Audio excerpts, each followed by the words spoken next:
अस्सलाम वालेकुम बच्चों, आज हम ब्रिज कोर्स मजमून साइंस जमात हश्तुम 8वीं जमात का ब्रिज कोर्स साइंस का हल करेंगे, जिसमें सरगर्मी नंबर है 8। इसमें आइए मश्क करें। आपकी कॉपी की लंबाई और चौड़ाई नापिए। ये सरगर्मी अंजाम देने के बाद पैमाइश जदूल में लिखिए। यहाँ पर हमने A4 साइज की कॉपी की लंबाई को नापे, जिसमें कॉपी की लंबाई है 29 सेंटीमीटर और कॉपी की चौड़ाई है 20 सेंटीमीटर।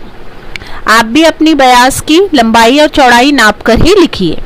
एक दुकान से 4 मीटर कपड़ा खरीदा गया, लेकिन घर पर कपड़ा नापने पर पता चला कि ये कपड़ा कम है। ऐसा क्यों हुआ? इसका जवाब लिखेंगे।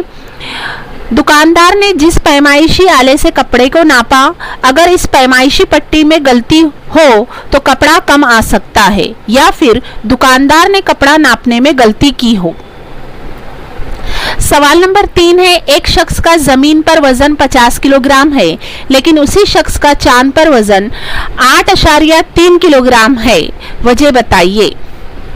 जवाब लिखेंगे। हमारा वजन जमीन की सकली कुव्वत की वजह से होता है। चांद की सकली कुव्वत कम होने से वहां हमारा वजन जमीन की बनिस्बत कम हो जाता है। इसीलिए अगर जमीन पर वजन 50 किलोग्राम है तो चांद पर वजन 8.3 किलोग्राम होगा। सवाल नंबर 4 है, आप बाजार से सब्जी खरीदते वक्त कौन सी बातों का ख्याल रखेंगे? जवाब लिखेंगे। सब्जी फरोश किस किस्म का तराजू इस्तेमाल कर रहा है, ये देखेंगे। तराजू पर महकमे वजन नाप की मोहर लगी हुई है या नहीं, ये देखेंगे। तराजू एक जगह कायम है या नहीं, तराजू का कांटा जो है वो एक जगह कायम है या नहीं, इसका हम ख्याल रखेंगे। सवाल नंबर 5 है, दर्ज झैल तस्वीरों में दिखाए गए आलात किसकी पैमाइश के लिए इस्तेमाल होते हैं, लिखिए। पहले हमें घड़ी दिखाई दे रही है। ये घड़ी इससे किस चीज़ की हम पैमाइश करते हैं? इससे हम वक्त को नापते हैं। दूसरा हमें थर्मामीटर दिखाई दे रहा है। इससे किसकी पैमाइश करते हैं? हम दर्जे हरारत की। ये गैल्वेनोमीटर है, इसके ज़रिए हम बिजली के करंट की पैमाइश करते हैं।